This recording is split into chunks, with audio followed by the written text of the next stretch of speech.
Okay, everyone. Thank you. Welcome. Welcome, welcome, welcome. Brilliance and Commerce. House of Freedom Trust, November 7th, 2018. Webinar number 11 in our series. Thank you for joining us. This is Tansen. We have a number of programs from Brilliance and Commerce, a project of La Verite, which means the truth, House of Freedom International Natural Law Trusts, Liberty Debt Elimination System, affiliations and special offers, wealth building systems, credit repair, gold purchasing concierge, offshore asset protection, Monaco Management Group, wealth management, cryptocurrencies, and so on. You may be pleased to know we now have a new designation. We are members of a United Nations organization called the International Business Standards Organization, and we're signatories to the Worldwide Charter for Fair International Commerce. And you can see here, for those of you who have video, the certificate granted to Brilliance and Commerce as members and signatory of the International Business Standards Organization and the Worldwide Charter for Fair International Commerce. This is now on our website, so those of you who haven't seen it yet, you may like to check it out. This organization champions integrity in business. And so you'll see a whole list there of 9 principles. As a minimum standard, comply with all applicable local statute or state, provincial, and federal laws and regulations, and so on. And then it goes into ethics, and fair dealing and all that. So you can read that over. Today is November 7th, 2018. We're doing the Trust webinar with our illustrious speaker, Randall Hillner. And we're going to skip December for the next webinar. So next will be January 9th, 2019. So enjoy a very nice holiday season, everyone. This particular webinar today will be our last for 2018. Also, for past webinars, we now have a special link that directly shows it forwards to, it points to the page on YouTube where all our videos are. And that's called brilliance-videos.com. So you'll see that on the screen for those of you who have video. Brilliance-videos.com. For those of you listening by phone and need a later reference and don't have any access, for those of you who did not have an affiliate and need some way to connect, we are at house-of-freedom-trust.com. House of Freedom Trust with dashes between the words.com.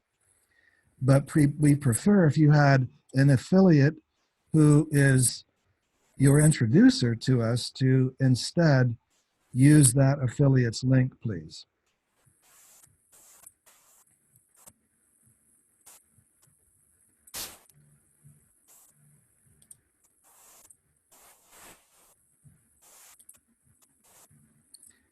We also have the Brilliance and Commerce newsletter. For those of you already receiving it, you understand that. For those who have not yet subscribed, go to the website and click at the top where it says newsletter sign up. For those of you who do not have access to the internet or prefer telephone, we do have the phone number 360-200-7521.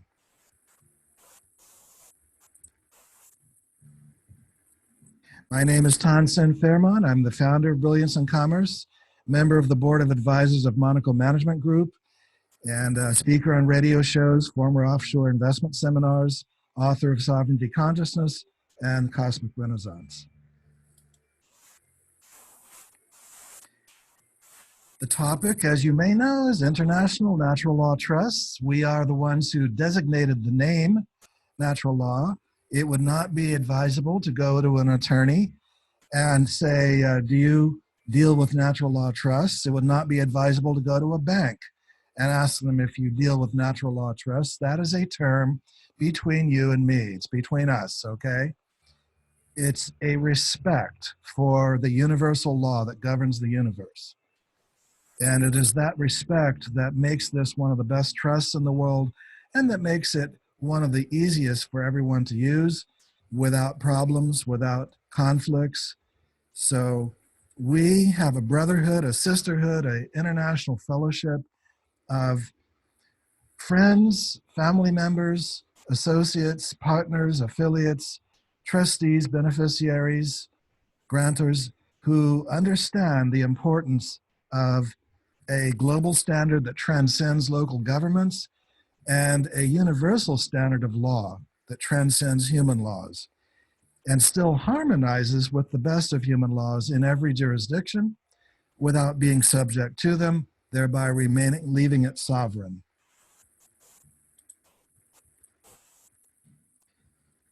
We like to say that this is a previously best kept secret of the super rich, that peaceful people are enjoying protected status in a state-of-the-art sovereign trust. So if you have one of these, understand, and if you don't have one of these, you may well soon enjoy the benefit of discovering that for generations, just a few thousand people, we're not talking millions, but just a few thousand worldwide have been quietly successful in this kind of arrangement where others thought it would be impossible. Impossible to be so successful in protecting assets, dealing with banks, dealing with investments, dealing with distributions to beneficiaries, and serious money, serious assets, serious endeavors in asset protection without the problems normally associated with statutory entities. Today's webinar is what the trust indenture does. So those of you who have a trust, you know what an indenture is. It's the core, the main body of the trust that describes what it is, what it's doing, what its purpose is, what its terms are. And that is a crafted instrument. Our illustrious trust writer, Randall, has been working on for decades. And many, many dozens of the world's greatest experts have contributed their intelligence into refining, changing, improving, upgrading, evolving this trust instrument, this indenture. And so it's extremely important for everyone, both newcomers as well as seasoned trust operators, to clearly understand what this indenture is, what it does, what it's for, and how to relate to it. Perhaps even feel the freedom to make a few minor changes in your own trust as long as it continues to maintain the integrity of the main principles. Randall Hillner is our speaker. He's, as you may know, director of our trust department, founder of the House of Freedom Trust, White Light Unlimited, trustee of One People's Public Trust, and creator of the International Natural Law Trust.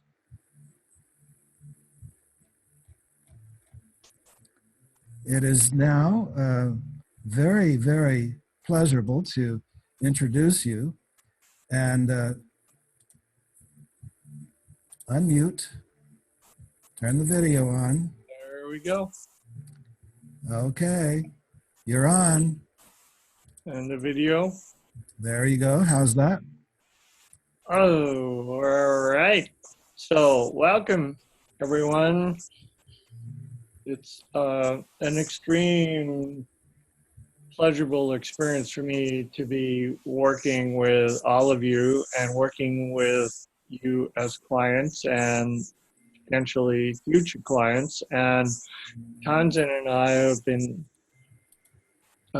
in and out of incredible experience to create a lot of these things that we can present to you. So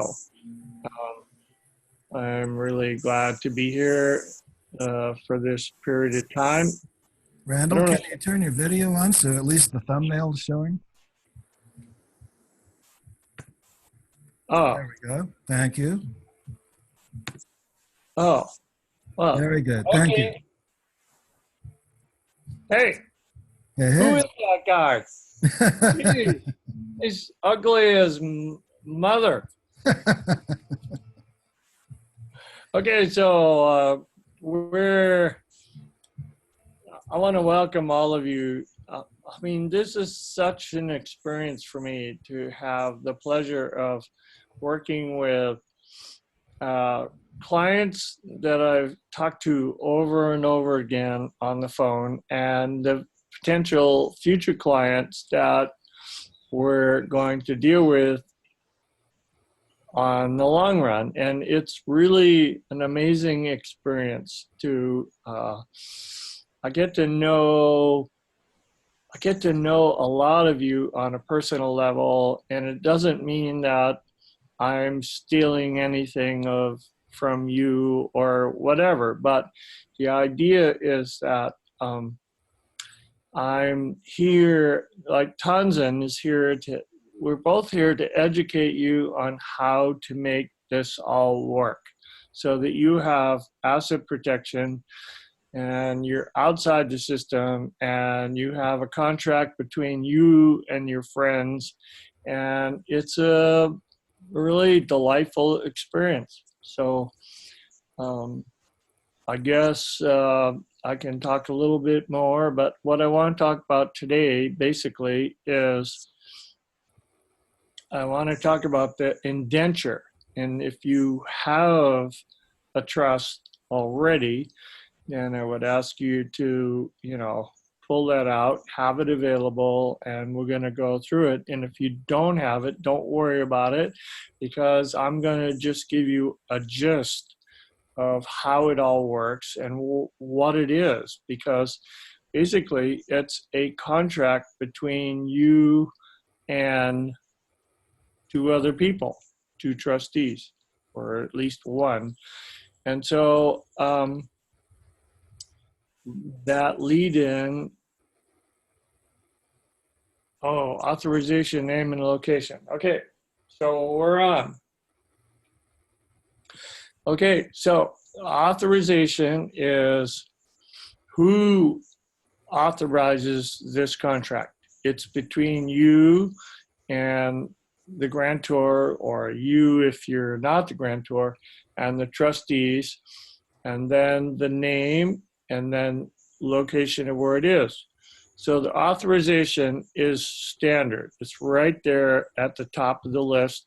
It authorizes, you say by signing at the end of the document that you authorize this document to be a irrevocable trust, and you understand the process behind it, and then you have the name and where it's located. So that has to be, that's like first page, where it is, what's the name, and where's the location. And then it just goes on from there. So that's a standard process that you need to state that I authorize this contract between me and the trustees. And that's what gets you on the way. So it has to be, and it's stated when you get the authorization basically is the fact that you have decided to create an irrevocable trust, which means you can't take back anything you've given into the trust. However, you will benefit from that long time down the road. The name is whatever you want to name it. The location is wherever you are right now, but that can be changed at any time. Anytime you move or you want to change a mailbox or whatever, that's simple. So authorization, I hereby now say I want this irrevocable trust, and the name is what it is, and the location at the present moment is where we are now. Okay, next. Who is the settlor and who is the grantor and the granting of the terms? Okay, so the settlor is, or grantor, these terms are interchangeably no problem. It's just same name for two different names for the same person. This is a person that either grants a trust or settles a trust, and that can be anybody. It can be a foreign, it can be a nominee grantor, it can be you as grantor. And let me go back a little bit in history. And when we started to do this, basically we had retired people that would come to us and say, okay, we want to create a trust so that we can take our assets and put them in a trust and then not have to worry about how the beneficial interest would go. And we've decided that. And so the settlor or the grantor would come to us and we'd say, okay, well, then we have to get, trustees, etc. But the idea, the general idea was that this person or these people would want to create a contract so that they no longer own their assets, that they were going to turn their assets over to trustees, etc. And then they could go home and relax. And every month or every quarter or whatever, every so often, they would receive beneficiary check. And then the granting of the terms is basically, okay, well, how do you want to do that? Do you want to do that on a monthly basis? Do you want to do that on a quarterly basis? Do you want to just do that? Okay, so you may have long-term investments and they only pay out every year. So every year, the trustees would say, okay, hey, Mr. Jim, we have a check for you for being beneficiary of this trust, and then he would pay it along. So that's how, in a sense, that goes. Okay?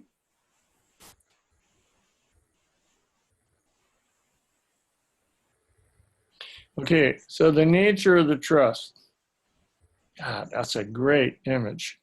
The nature of the trust is, what do you intend and what do you want to see the purpose of this contract to be?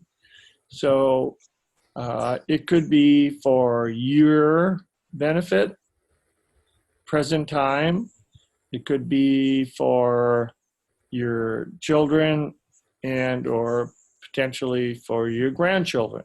That it's totally dependent upon you and what you have going in your life. It's really dynamic. And I was just talking to a client this morning and she said, well, I said, look, what do you want? How do you want to make this whole thing work into the future? Let's not worry about present time. Let's not worry about, if you want to do present time, then that's okay too. But if you're looking to the future, then you're looking into a contract that will serve your children and grandchildren. She said, well, what if I put down my two children and then they have children? I said, well, then,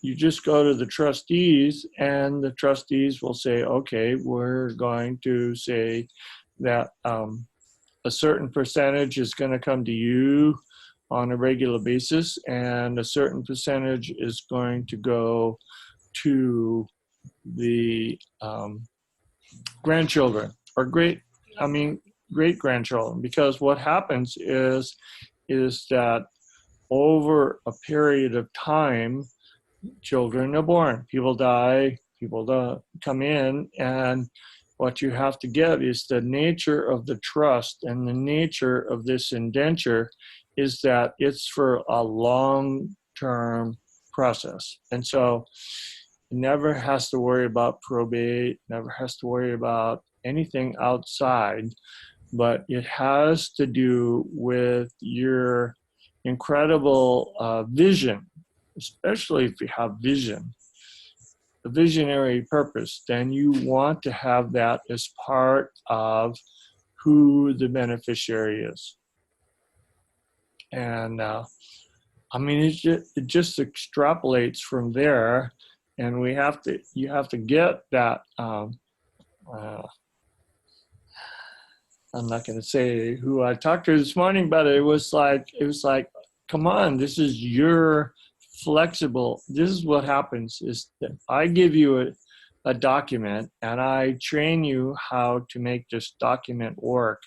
And then it's up to you and the trustees to take this pretty flexible document, malleable document, and make it into who you want to be or who you want to have in that process. And as long as you stay within the construct of that intent, and you're fine.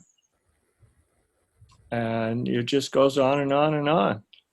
So it's up to you. And I hope that all of you that watch this or see this or get this is that it's, oh, this is the visionary, this is the part of my life that I want to see have go on and on and on. Okay, there's one. Another slide. Tanzan, you're doing a great job. Thank you. Trustees, oh. All right, this is kind of a delicate part, because the trustees basically have you as the grantor. I'm going to use this example. Is you as grantor are going to have to choose two trustees, either a co-trustee or successor trustee. And they will basically have full control of your asset, right? So first of all, you have to be willing to give up your asset, whatever it is, whether it's a $100 watch or it's $1 million estate. It doesn't really matter. It's the fact that you are going to now be separated from your assets. And what that means is that anything happens to you, that those assets are protected. So they have full authority to make sure that the intent of your trust, which is basically included in what we send to you, is substantiated, and they are under a fiduciary responsibility to make sure that the beneficiaries are taken care of. That's typically how a trust is done, blind trust, whatever. All politicians we know have whatever, but the thing is that it's taken care of so that if something happens to you, those beneficiaries are always taken care of for long term or for whatever term they are. And the guide that they use is the trust document. And the trust document is about 13, 14 pages, and it really outlines what they're going to do, what their powers are, what their powers are, etc. And it's pretty definitive. I mean, it's a 13-page document, 14-page document, and it says, okay,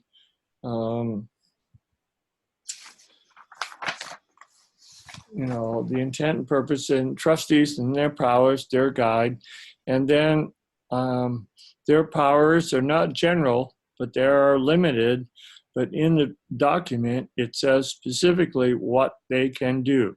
And basically what they can do is pretty much whatever any normal person would do if they were running a business or a asset program, and they are responsible for that process to happen. And so their obligation, their fiduciary responsibility is to make sure that the beneficiaries are taken care of, long-term, short-term, whatever. So it all works out. And when you sign the contract with you as grantor and the trustees, is that you now have a contract that spells out in pretty specific details with some ability to maneuver to the trustees and to yourself and to the beneficiaries. I mean, the powers are basically 2 pages long, so I don't want to go into that power stuff. Just know that basically whatever the trustees need to do can be done as long as it's legal and it serves the purpose of the trust intent and the beneficiaries. Okay, next.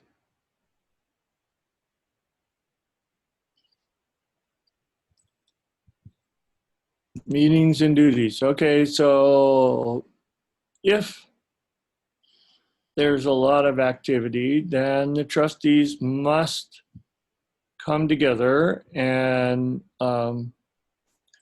have a meeting. Okay, so that can be done either in presence. I had a client today said, "Oh, my trustee's over here." I said, "Well, come on, you can do Skype, you can do Facebook or Live Face or whatever, and you can do emails and that way." So in other words, you can have a trustee meeting over email or FaceTime or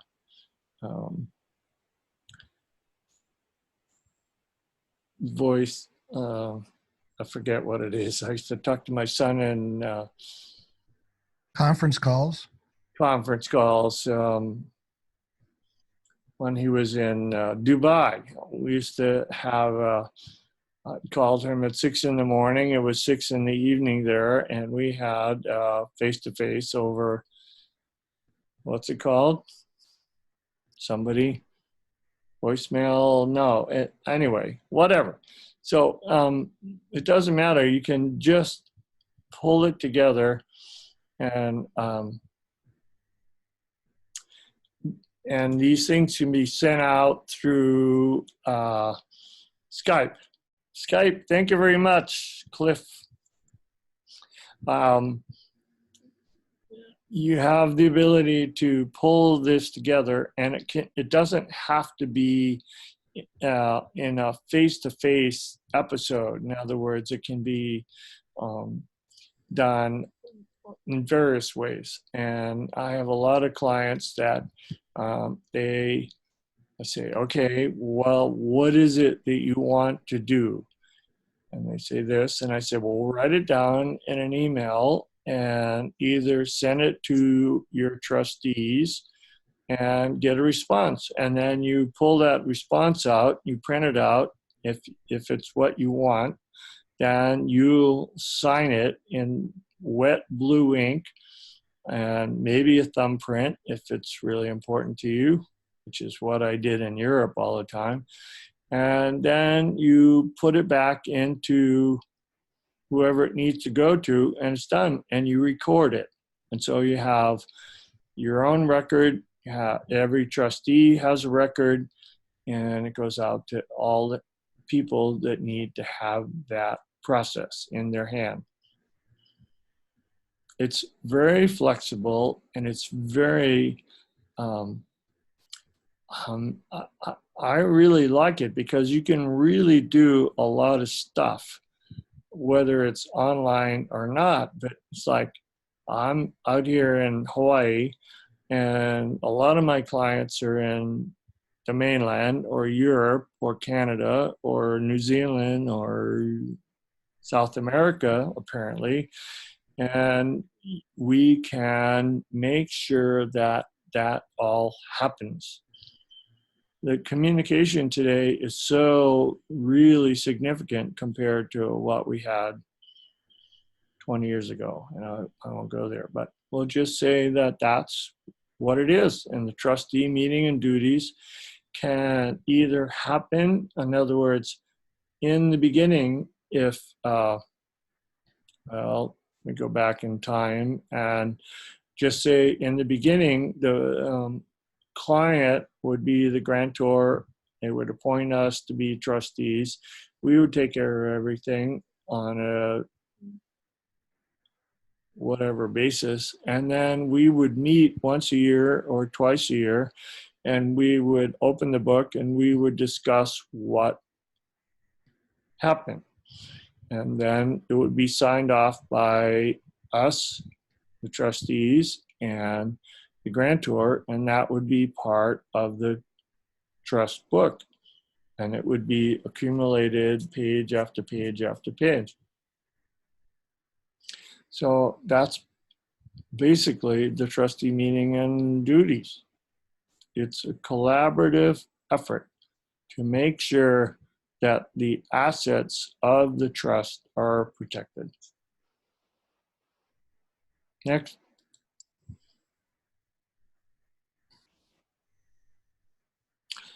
Okay. I don't know about Superman. I'd rather have Supergirl. Anyway, I grew up with that guy. I don't want him in my face.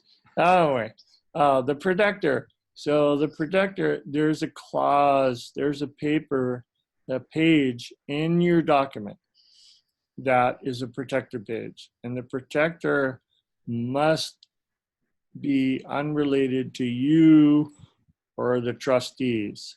And the sole duty of the protector is to look to make sure that the trustees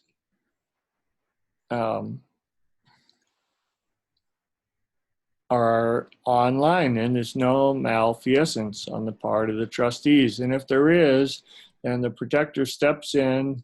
If the grantor feels that the trustees are not doing their job, then they would go to the protector and he would say, okay, well, we'll, figure out how to let him go. But he must be replaced by a non-related trustee as well. If he's non-related, etc. If he's related, then you could have a related trustee come in. But you're going to be more diligent when you appoint another trustee.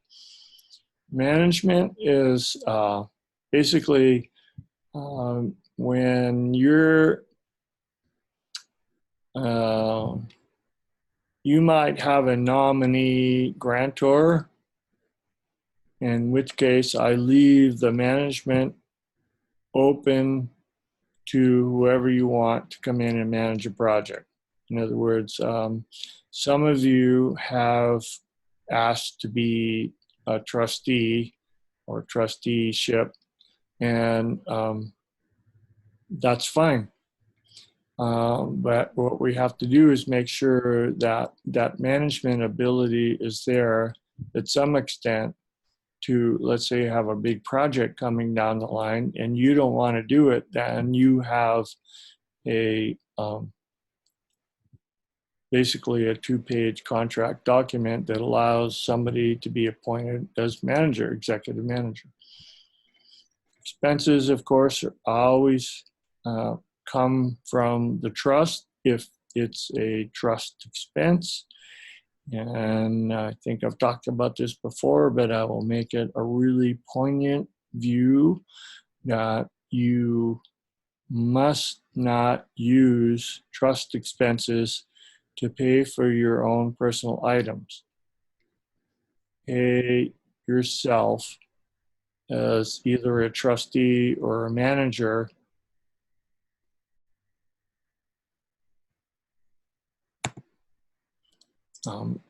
make sure that your trust pays for expenses that are strictly contained within the trust. You don't want to have the trust pay for your personal expenses. So just make sure you don't commingle. Commingling of trust expenses and your personal expenses is really not good. And the duration is, it's basically the duration of the trust is 21 years plus lives in being. I mean, there's different situations. Some people say 21 years and it's done. Some people say at the age of 35, then I want the remains to go to this person. But duration is, in the beginning, is 21 years plus lives in being.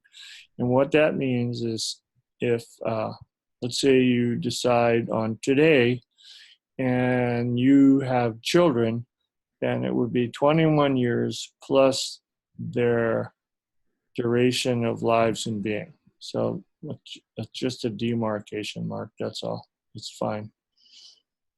You can rearrange that, and if you need to change it at all, you can always talk to me. Okay, Steve, go away. Superman. Beneficial interest.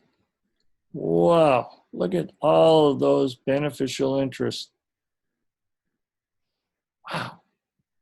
Okay, so this is totally up to each client. In other words, you may have a number of children, you may have no children, you may have humanitarian projects that you want to support, you may have a number of things. So all of those things, if they're real, not pie in the sky, but they're real, can be beneficiaries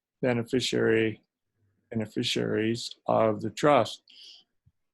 Then the distribution will go to them accordingly. In other words, I had a client today come to me and say, I've shifted and I want more over here and less over here, et cetera, et cetera. So that is all a very up to date. And I'm trying to talk to each client, and that this incredible indenture is very flexible and very malleable, in the sense that when I give it to you, when you have it, you're going to be able to construct however you would like to see it, as long as you follow the intent of the original indenture. So, you know, I negotiate a lot with the clients, and that's fine. And, you know, at some point they get it, that, okay, this is what's happening here, this is what's happening here, and we'll go from there. and it can all be changed. I said, come on, I just sent you the document today. You have to sign it. You have to look at it. You have to understand it. You have to understand what it really means, what it means to the beneficial interest, and it takes some coaching, and that's what I'm here for. Okay.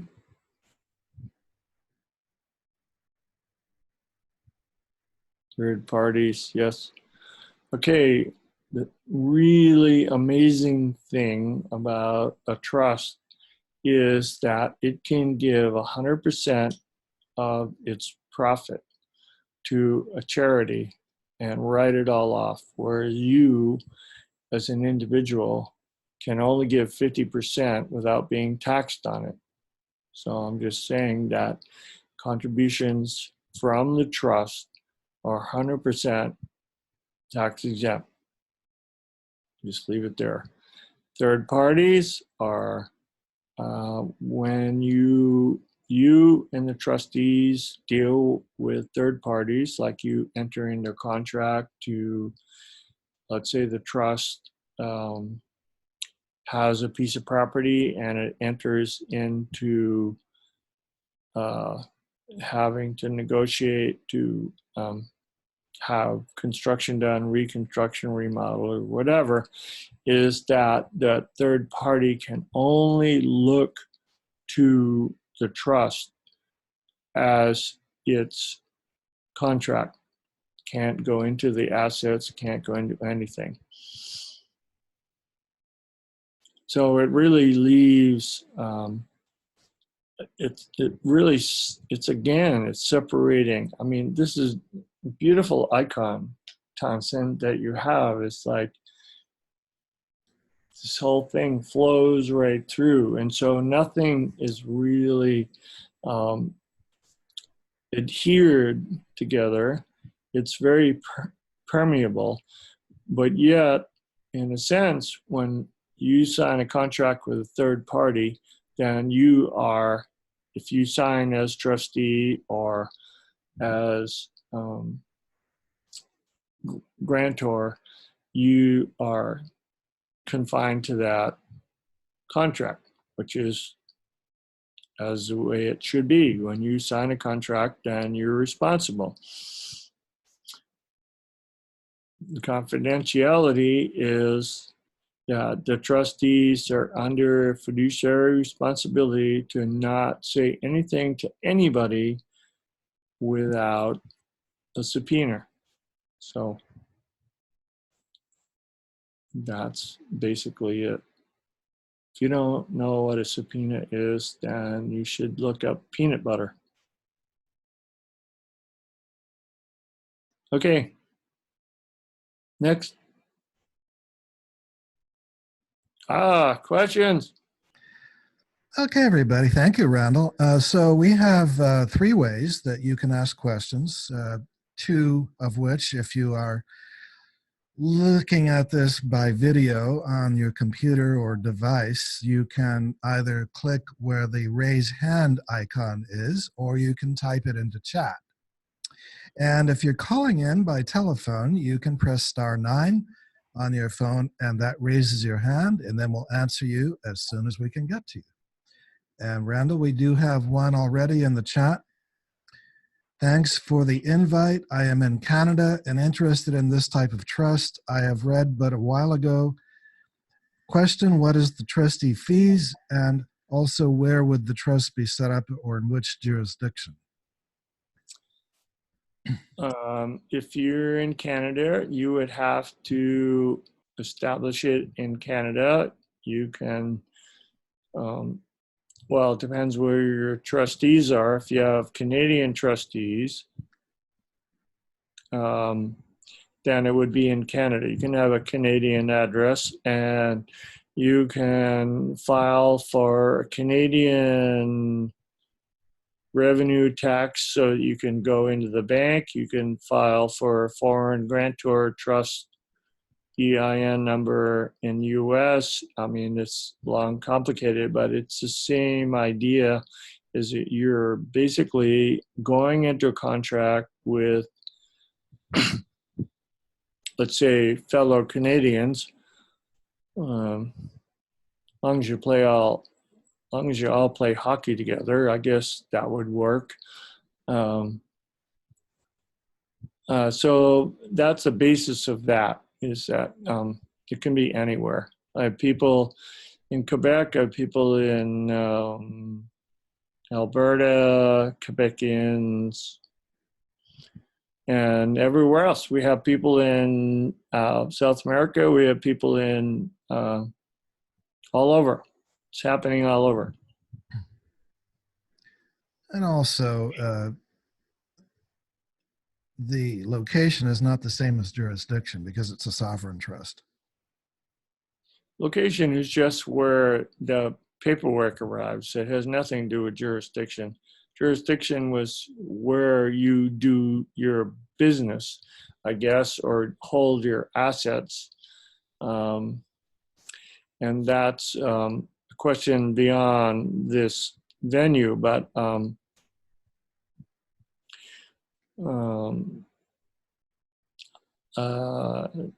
I've had people come to me and I've helped them get a U.S. foreign grantor trust address, and I've had other people, just go back to Canada and they've gotten their, whatever number they need so they can go into a bank. I have a client in England and she said, no, I don't need a number. All I need is to walk in with my passport and my paperwork, and it's really easy. So I guess it just depends on where you are.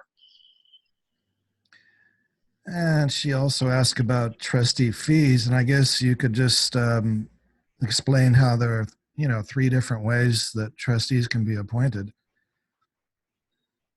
Well, one is you find your own trustees. 2 is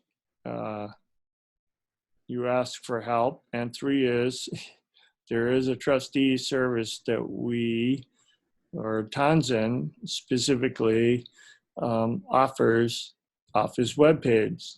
And the trustee service is a professional, very professional service, and it alleviates. I have so many people come to me and said, I don't trust anybody. I don't trust, I don't even know where to get a grantor. So we are, and I think Tanzan, you pretty much taken care of that, where we're going to have a nominee grantor service for a particular fee, and we're going to have a trustee service available, and that'll be a certain fee. It'll be like a down payment fee, and then will be so much per month. So you have to think about that. We haven't posted it on the website yet, but it is in the newsletter, and anyone who's interested in it can request it of Randall or of our team. And we haven't yet instituted a fee for being appointed. So it's Monaco Management Services. And if one wishes to appoint Monaco Management Services as one's trustee, as one of the trustees, there is no fee just for the appointment to get the trust set up. There are only fees if there are additional services needed on a kind of menu, per item, per hour, and that sort of Good. thing. Okay, good. That's really good. I didn't understand that. That is really important. Is it a minimal fee for a grantor, minimal fee for having a trustee appointment, and then the trustee service is obviously going to be on an hourly basis. And it's probably something we need to talk about, but basically it's mostly on your website where people, I've had 4 or 5 clients come to me today already and say, where do I get the trustee service? And it keeps getting referred back to me, but I need to I don't know where that is, so we're going to have to figure that out. But basically, the trustee would be international.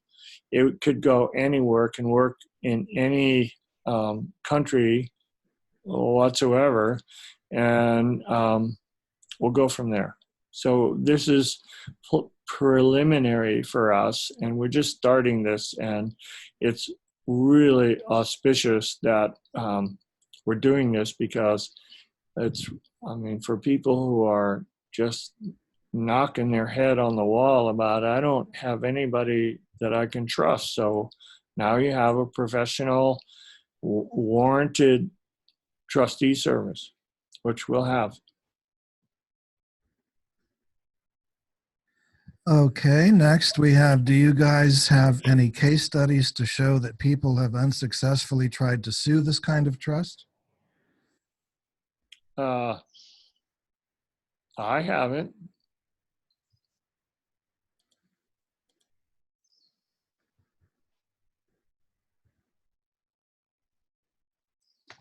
That's a happy problem to have.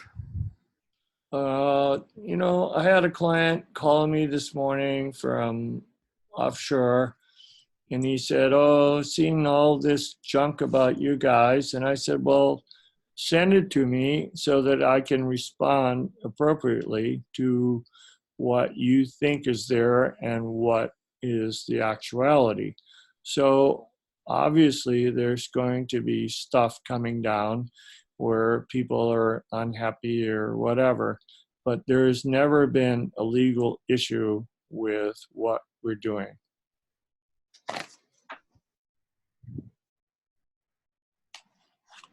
So what was he referring to?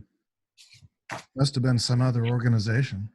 I told him to send it to me, and I haven't received it yet. Yeah, we haven't ever seen any problem legally. We don't know of any cases where anyone's had a trust from Brilliance and Commerce, House of Freedom, sued. Yes. No. I mean, and it depends on the client. You have to remember that if Can you bring your microphone closer? go out on the street and you injure somebody, then it's possible that the trust could be sued. But ordinarily, if you're just doing asset protection and you're doing different things and it has nothing to do with out on the street, then there's never been a suit. Next question. What are some examples of how trustees are selected? In your experience, how inclined are people to take on this type of responsibility? Are there other members of this group who would be available to be trustees for trusts that they were otherwise not connected with? Well, yeah, if you want to post, I mean, if we want to create a list or a group of people that are willing to be a trustee, I mean, that's what we're talking about as our trustee service. It's the same thing. So somebody could say, you know, I would like to learn how to be a trustee, and I would be willing to be a trustee on anybody's trust. And be compensated for my work. Doesn't have to be a maximal amount. It can be for a minimal amount, and could be just for relationship. I don't know.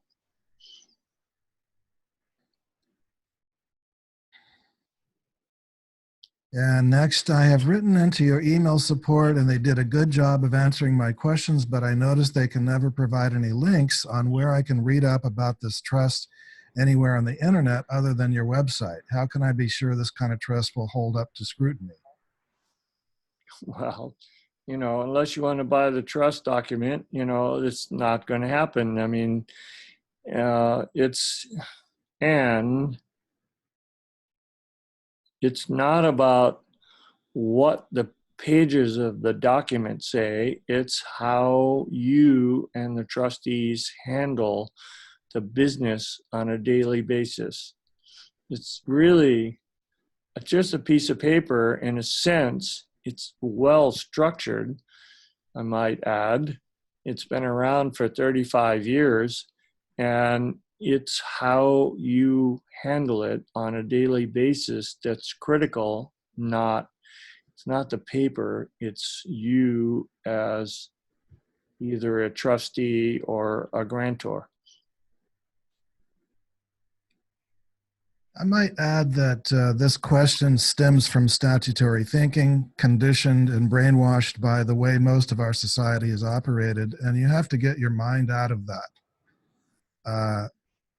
There is no scrutiny because it is, first of all, not submitted to attorneys. It's not posted on any state or government record.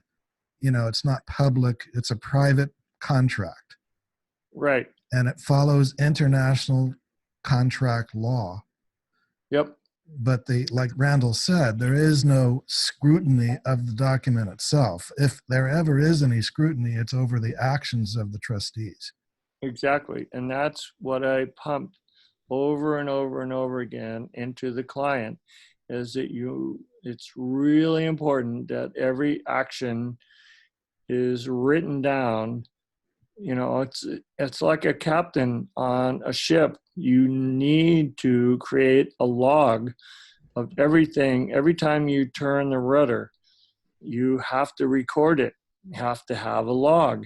And it's the same idea, is that you create a log for your trust document, and then it's all there. And as long as you're doing something that's legal and appropriate, then you're going to be fine. The next question, so the trustee can be offshore? Sure. I mean, the communication today is like nothing. Phone call, text, piece of cake. You send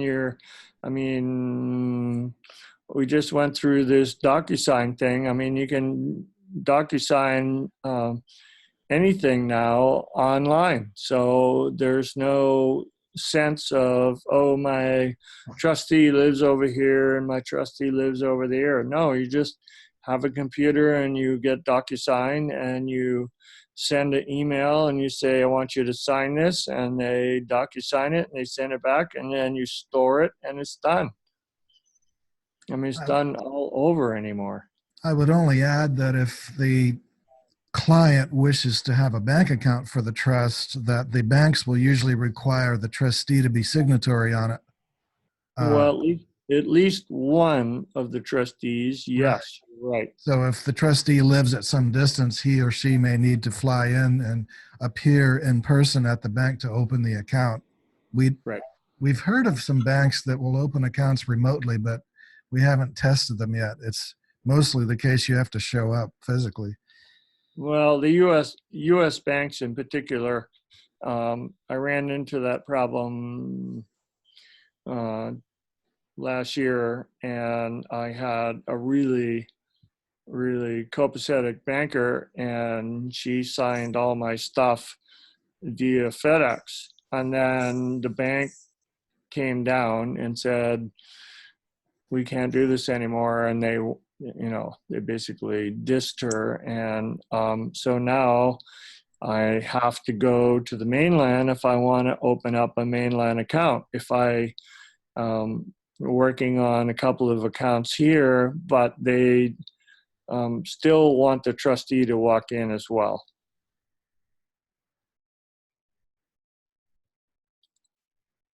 All right, next question. Hi, all. I'd like to know how this trust can hold up against divorce proceedings.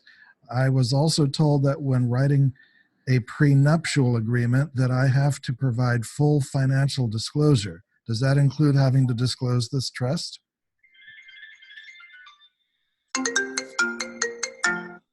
Sorry.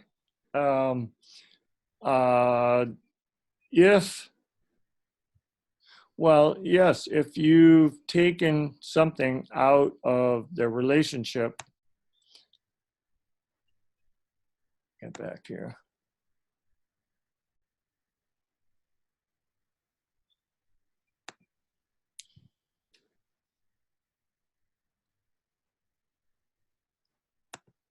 um, if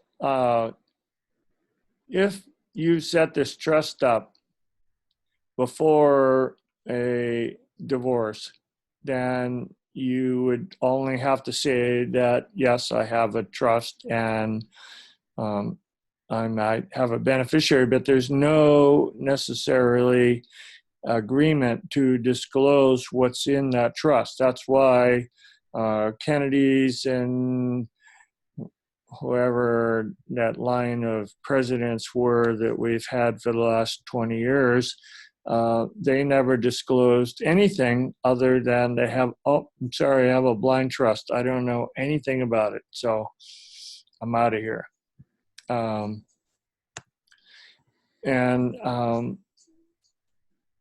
I would think that's up to your divorce lawyers. I don't quite know how to handle that beyond that. Well, basically, the trust has no obligation to disclose its assets No, for the liabilities of any of its individuals.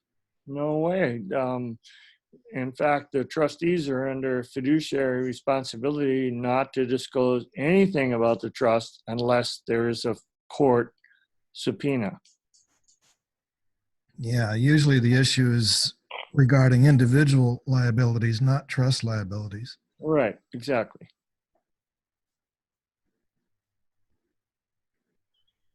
Okay, next, would you need a notary for the creation of the trust?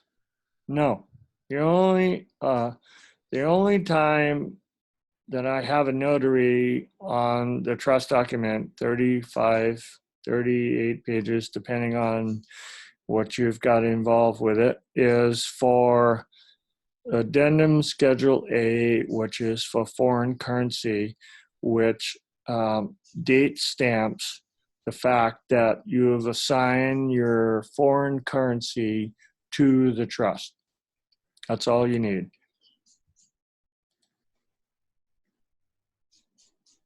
Yeah.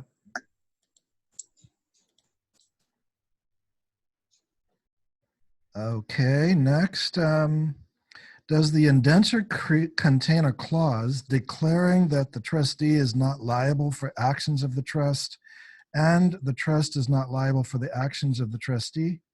Yes. Simple answer. Do you want me to read it? If it's quick and handy, yeah.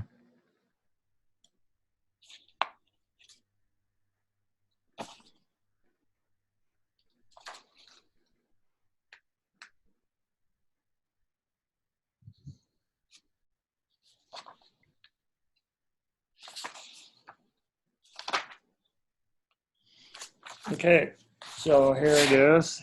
Trustees shall be duty bound to observe high standards of good faith and loyalty to the trust and the management of trust assets for the benefit of beneficiaries. A trustee shall exercise to the best of his abilities reasonable care, skill, and prudence. However, no trustee shall be personally liable for any action that he may have taken in good faith while performing his duty to the trust. There you go. So basically, no, the trustee is, as long as he's not creating malfeasance on his own, there's no liability on the trustee. I've had a number of questions like that, and it's if you're doing your job, then there's no malfeasance and there's no accountability.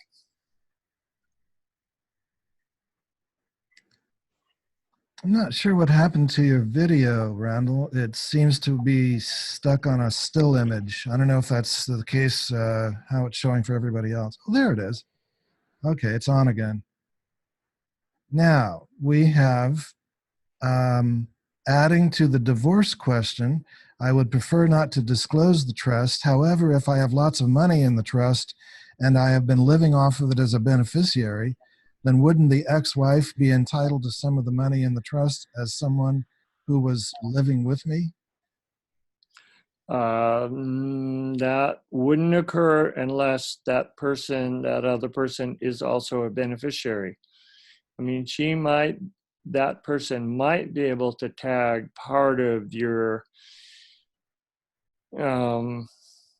beneficial interest, but in the way we write the trust is that if anybody argues with where that money's going, then the trustees can withdraw the units of beneficial interest and put them back in the trust until you've straightened out your divorce mess.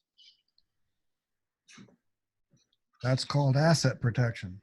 Yes, that's exactly why we do this kind of stuff. And it's not to take away from your partner, but you know, if you haven't figured out your partner's stuff first, then you know you got to get on it and figure out, okay, how do I deal with this?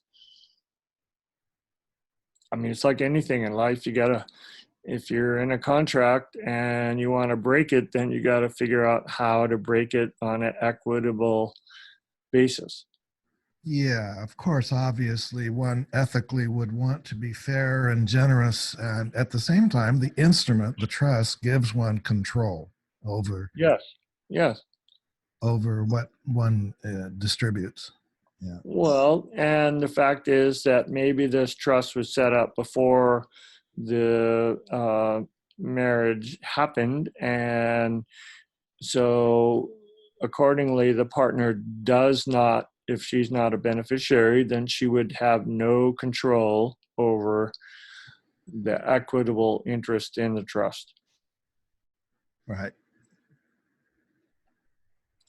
Oh, the gold. So this question, to protect the privacy of the trustees, how about them appointing a limited trustee who only represents the trust in interactions with agencies and lawyers, etc.? I wouldn't do that. I would, just have two trustees that help you run this endeavor. And then if you need somebody, then you find somebody to help you out. Otherwise, why go there? It's not necessary. This is a private contract between you and two trustees. And unless there's some action, there doesn't need to be any third party involved unless you entertain a contract for whatever you are going to do under that contract.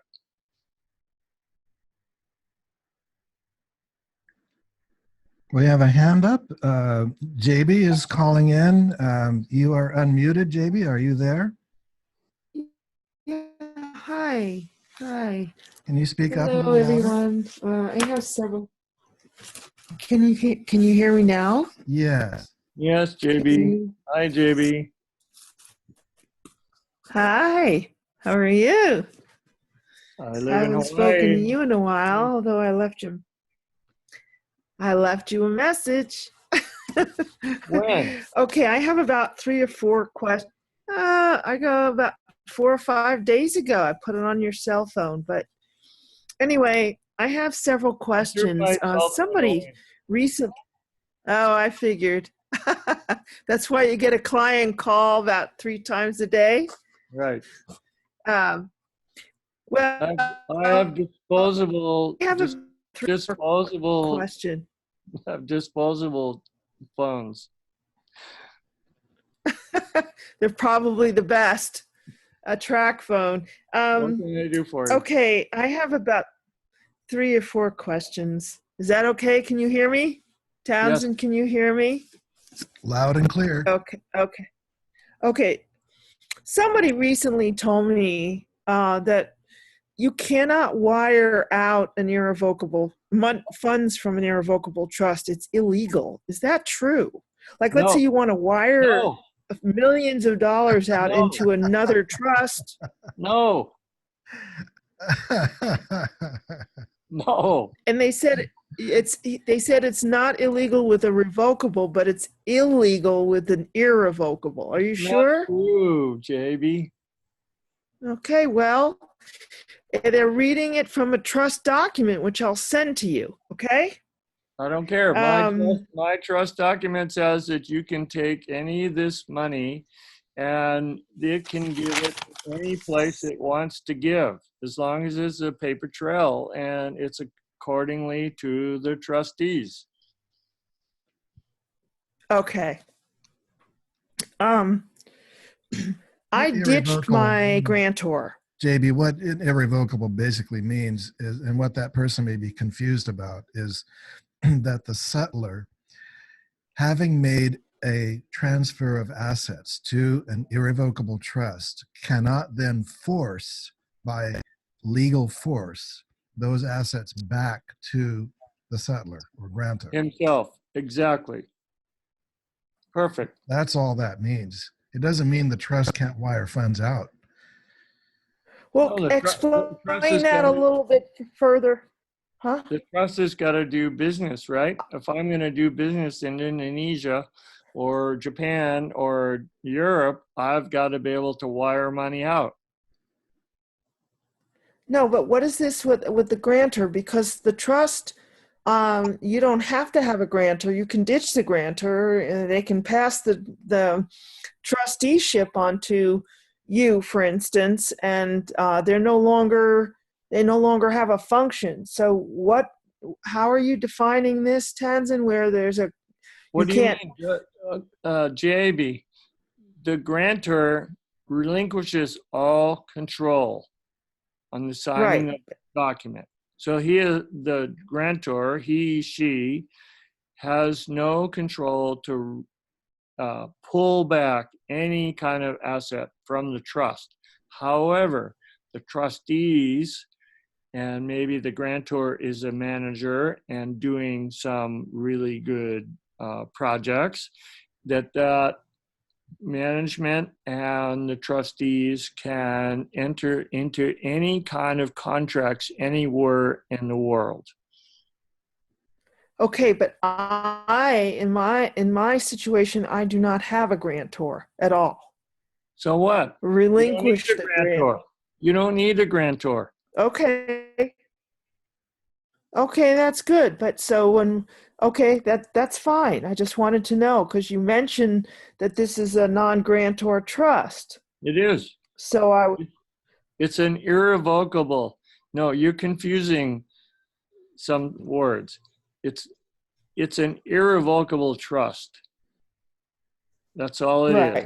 It means the grantor cannot take back any of the assets, and the trustees and the management have the ability to do anything legal anywhere in the world. Okay, now if you have a successor trustee and they're just so busy, they can, their dynamics, their family dynamics have changed, and they don't have any time to do what a successor trustee should do. Get another one. How do you fire them, though? Get another one. Just get another one. Okay. Tear the paper up and get another successor trustee.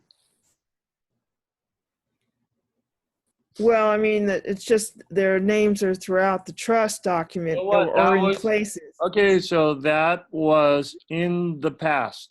Okay, it's been dated, it's been established, and now you're changing the situation. You're getting a new, either a co-trustee or a new successor trustee, and that's the present time. Can you make hand changes, cross out certain? Yes. Is that acceptable? Or print a new page.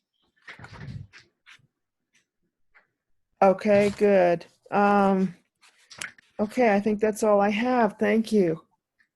You're doing great, Jan. Oh, I know.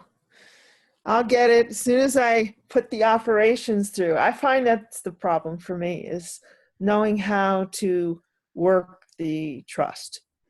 So You once the trust overcomplicated. is Okay, so are in, you still interested in having a social group? Because I had a couple of clients ask me about that. yeah, I would love to have it where we're reviewing it and discussing it together, but no one contacted me. Well, So yeah, I would like to have a study group. I think that okay, would be fine. great. I will turn people on to you as long as you're willing to let me share your email or phone number. Sure. And I think that would be great. I think you gave it to me I'd last love it. time, and we'll go from there. All right? Yeah, I'll text it to you. Okay, thanks. I didn't know they, because I think it's just great.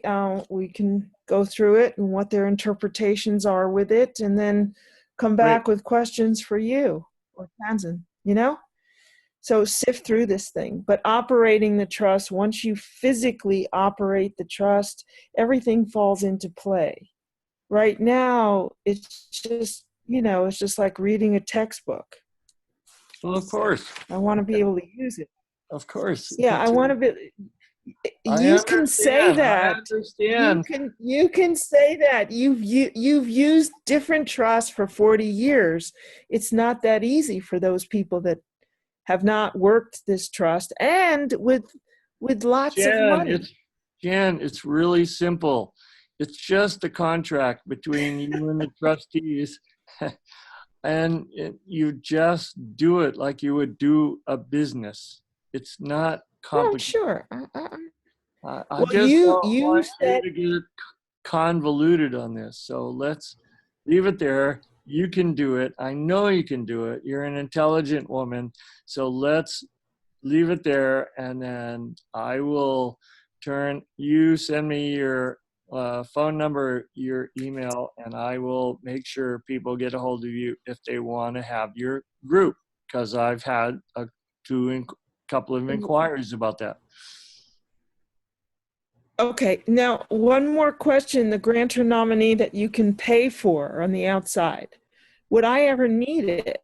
I mean, can I just You don't need it anymore. hire a manager? You don't need it anymore.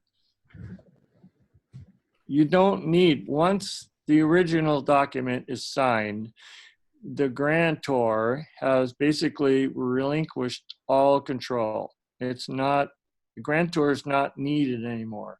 And now what's needed is for you and the trustees to make this thing viable and flexible and productive.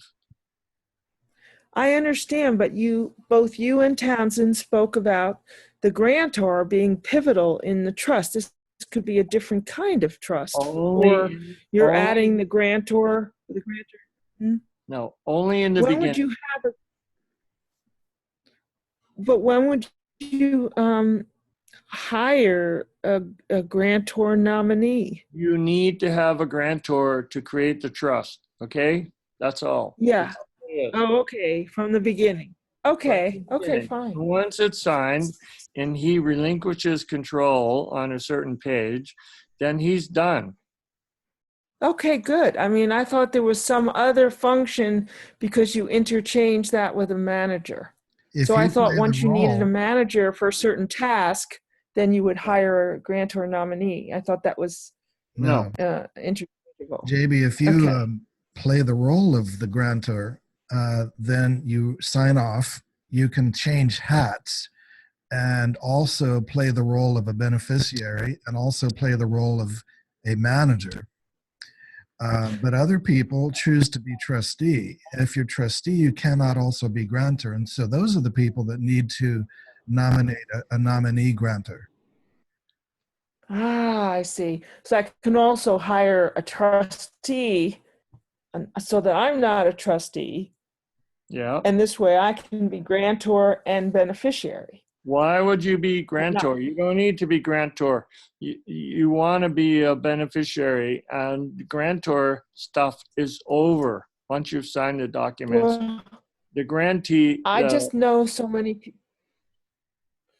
I just know so many people, Randall, have grantor trusts, and they stay I know grantor. You can choose to be. that's a revocable trust. That is not an irrevocable Oh, trust.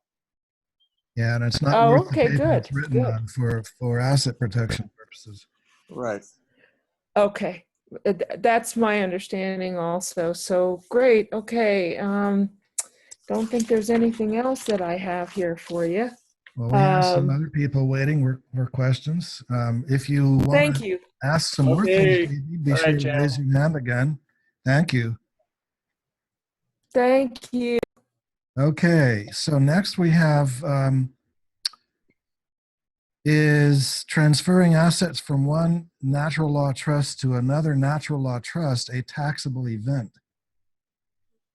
Depends on, all right, an example would be if you have an asset in one trust that's worth $100 and you assign it to a second trust that and the asset value is gone to $200. It depends on whether the beneficiaries are the same, in which case it would not be a taxable event because those beneficiaries have maintained their value.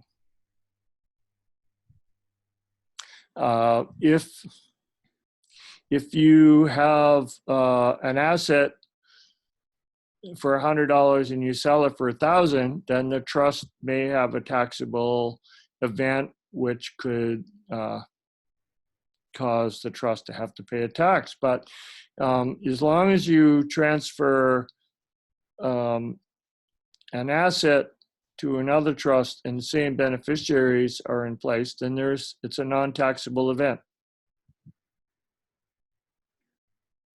Well, now you're going over my head, Randall. How would that be a taxable event in any case? Well, you and I have had this conversation a long time, and I don't want to get into tax ramifications on our whatever we have here because it's too complicated. I'd rather talk about the event of how to make the trust work, not the taxable accountability of any trust or any. I didn't mean to go over your head, and I just don't want to enter the tax situation. It's not worth it. Sure, okay, I understand. So Yeah. it's a private matter that can be discussed privately with clients, Yeah. and it varies from situation to situation. Yes. Okay. Because it depends whether they're. I'll just leave it at that. Let's just leave it. Okay, let's go on to something else. All right. The next question is, unless I'm mistaken, the banks have to report all balances in the account to the government. Now, if a bank account is opened up for the trust, does this reporting not happen anymore? In other words, I know the funds in the trust account are non-taxable, but I'm curious to know how that works and the difference between a personal account vs a trust account on the bank's side. I have no idea what the reporting requirements are for any bank. So I don't know. I've never had that issue. I've had plenty of bank statements and there's never any kind of saying from them that they're reported anything to anybody. I can say the same. Yeah, and everybody we know who's used these trusts would probably say the same. Yeah. I mean, I've never even seen it on my personal account, so I don't understand where that question came from. Okay, next, in a family, how distant a relative qualifies as unrelated for trustee or beneficiary purposes? Well, supposedly it's blood, marriage, and whatever. So, I Same have some. household? No, I don't know. You're sleeping in the same pot. I would just say please go outside your home and your relationship and your friends and your employment and find a trustee. And if you can't do that, then think about our trustee service that would be absolutely distant from you. It could be a friend, no? Yeah. A friend is non-related. That's what I said. 2 friends or 1 friend and 1 family member. It's okay, but you can't just have a family member be your trustee. Well, the question was, how distant does a relative have to be? I mean, second removed, third cousin or something? You want to clean my ears as well as pick my brain? No, I mean, try not to. Yeah, I'm sure you could get away with it, but I'm trying to keep a distance between people and who they have on their trustee board. I mean, come on, we're offering an incredible service here where you can have a nominee grantor and you can have nominee or trustee service, and then you're really legally separate from your assets. Maybe helping would help to answer that if you explain the reasoning behind it. What's the reasoning for why the trustee cannot be related? Trustees by law cannot be related by blood, marriage, or employment. And what's the reasoning for that? Just the way the law is, case law over time has said if the trustee is supposed to be independent and unrelated, then it needs to be unrelated by blood, marriage, or employment. I mean, I can go into my law books and dig up all the case sites, but that would be confiscation to the max. Yeah. Is that the right word? Confiscation? Confiscation. Yeah. Obfuscation. Okay. Just take that principle. No, trustees can't, one of the trustees cannot be related by blood, marriage, or employment. To the grantor or settler, right? Yeah. Right. Next question on the subject of family law. If I am involved in a child custody battle and we each need to provide financial disclosure to prove we can financially take care of the child, how do I use the trust as a way to show that I have the financial means to provide for the child without actually owning the something? Do I simply show to the court that I am just a beneficiary? You'd have to get with the trustees and you'd say, I have this question that's come from the court and I need your advice, and I would like to make this assets in the trust independent of me, but I'm willing to pay my share of child support, and the trustees would concur or not, and it would go from there. So it's just a situation where you would confer with your trustees before you give an answer to the court. And maybe it would satisfy the court if the trustees were to agree to a certain amount, perhaps distributed monthly, and it would sign, perhaps the trustees would sign a commitment like that and give it to the court. If that's what the court's looking for, and if the trustees agree to that, then you're right on. Yes. Okay. And the response is perfect. Thank you. And those are the questions of the moment. Great. I think surf's up. It's a beautiful day in Kauai. I'm sorry for all you guys that live on the mainland, but well, you'll have to have a conference and invite us over at the Regis or something. That's a good idea. Why don't we have one over here? Yeah. Well, they're gonna, no, Regis is shutting down for a year. They're going to redo it. And then a year from now, after we've got a lot of education on the people, we'll have everybody show up. I don't want to go to Europe. That's wrong picture. But we could all come to Kauai, and yeah, it would be great. But let's just take question by question. Is that it? That's it for now. I guess if you want to organize it, we can accommodate, or if somebody else wants to organize it, then they can You mean help. a year from now at the Princeville?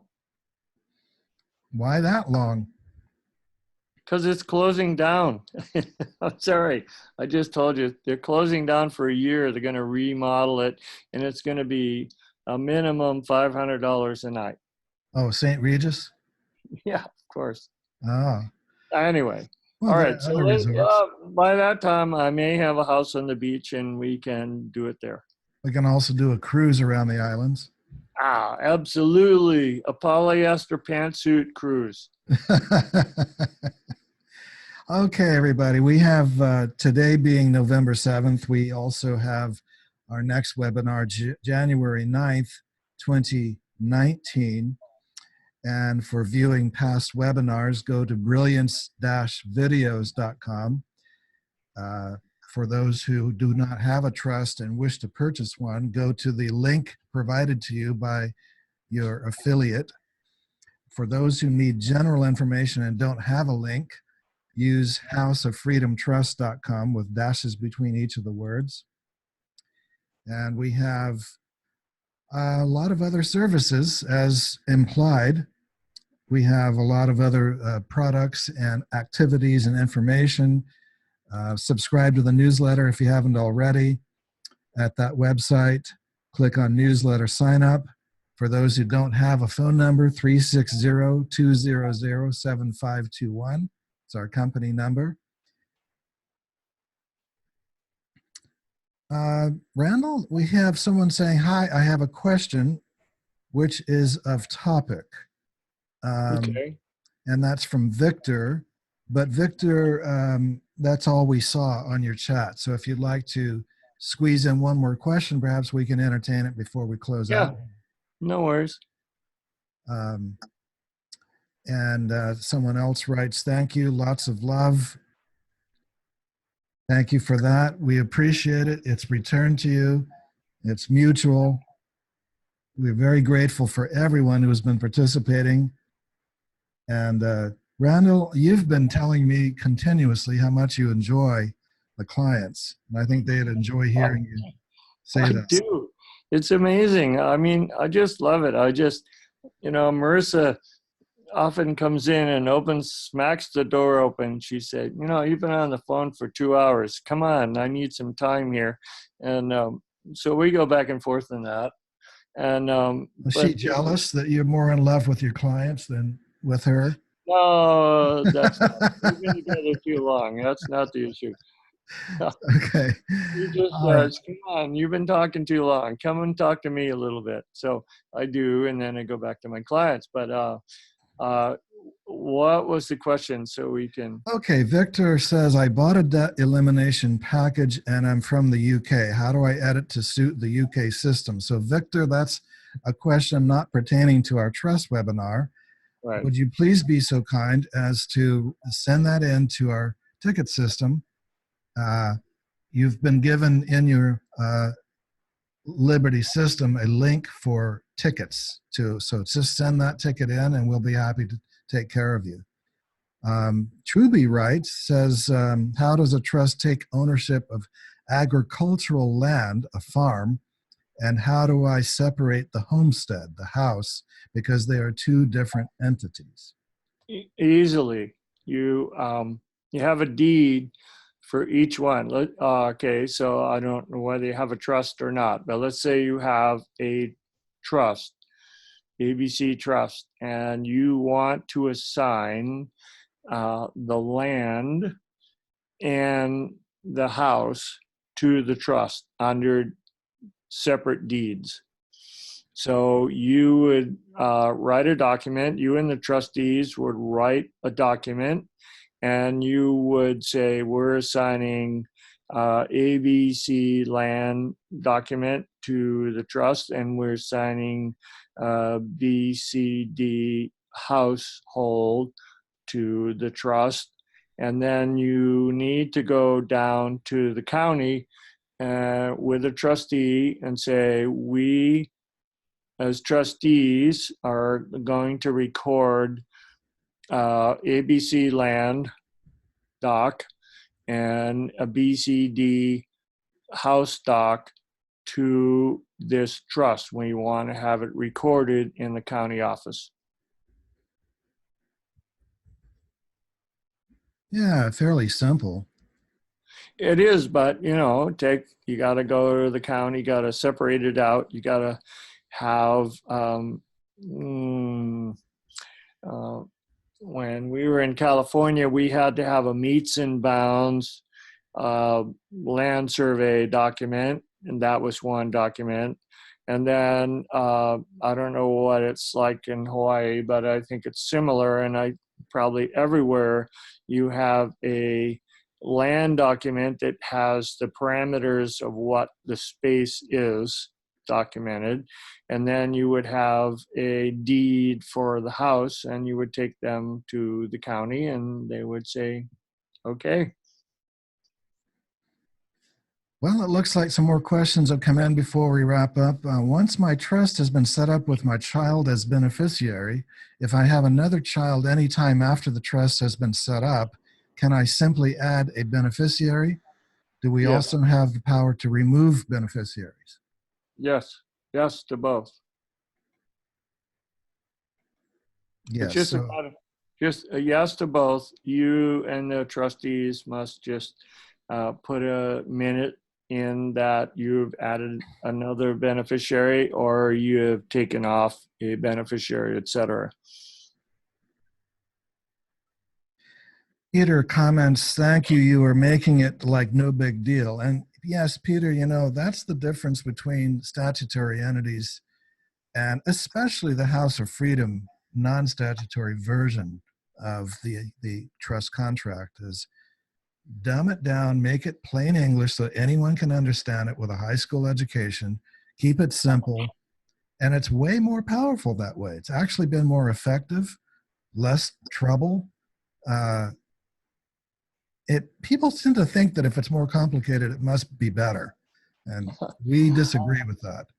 Oh, Tanzan, you and I, we just pound it into the clients. Keep it simple, keep it simple, keep it simple. And this is a very flexible, malleable contract. And you have to adhere to the certain principles of the initial indenture. But after that, it's up to you to make this thing your liveliness. I'm talking about really encouraging liveliness in this trust document. It's just like, okay, let's go play now and let's do some things. And we just have to record it and make sure that the trustees are in accord and we have it all under scrutiny and nothing's illegal. And, we're not bringing in 100 pounds of cocaine.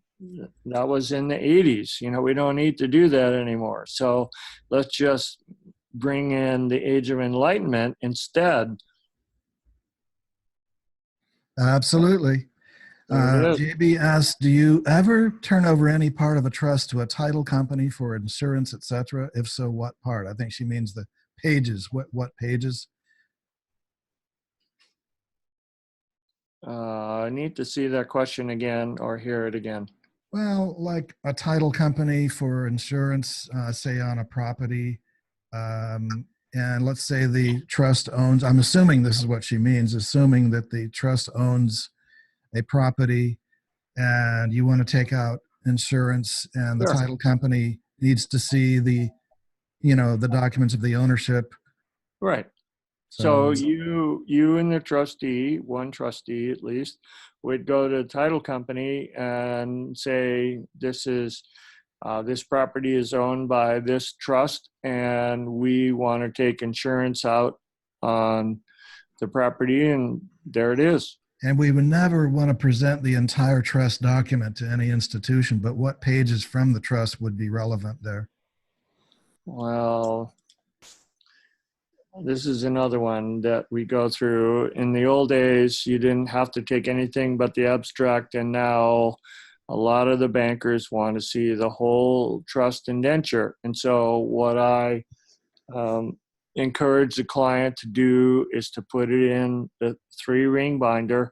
And if you have to go to the bank and they want to see the whole process, then you paperclip or microclip the minutes that are private, and the rest is, hey, take a look. Here it is. Nothing secret here. So I don't know. That's a question we've dealt with for a while, Tanzan, and I think that it's doesn't matter anymore. As long as the minutes are protected and private, then the rest is not a big deal. It just basically, a lot of people are going to want to see what the indenture looks like, and a lot of people are going to want to see what the signatures look like, and they will ask for licenses and passports, etc. I mean, when I went to Europe and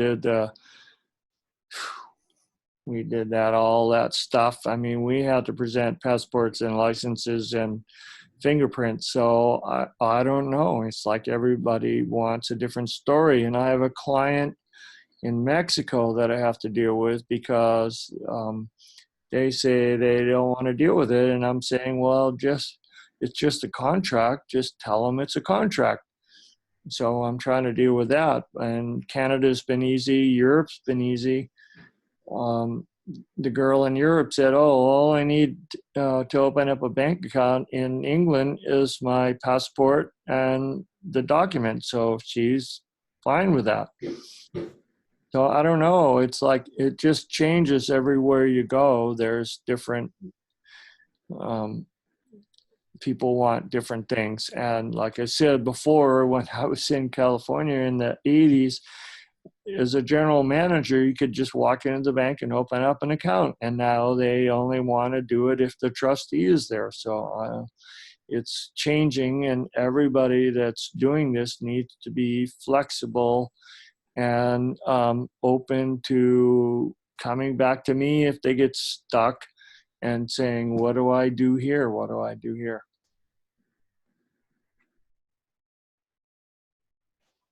Muchas gracias. Mahalo. Merci. Merci beaucoup, monsieur. You play hockey, eh? You're a hoser, eh? Okay. Where'd you get that purple grass? Yep. So, All right. Randall, thank What? you. Oh, God. It's my pleasure. I think it's a wrap. It's Unless a wrap. you want to do take 2. Actually, I have a wrap waiting for me to devour. Okay, everyone, thank you. You've been wonderful. We've had great questions. It's another good educational session. Randall, we're getting ready for the January webinar, and everyone subscribe to the newsletter if you haven't already. We'll announce it there. And have a great, great, great rest of 2018. That's great. I'm going to talk about how many days before Christmas? All right, Tanzan. And all you people, I just really love to do this. So keep sending me questions and we'll go from there. Okay. Aloha. Thanks, everyone.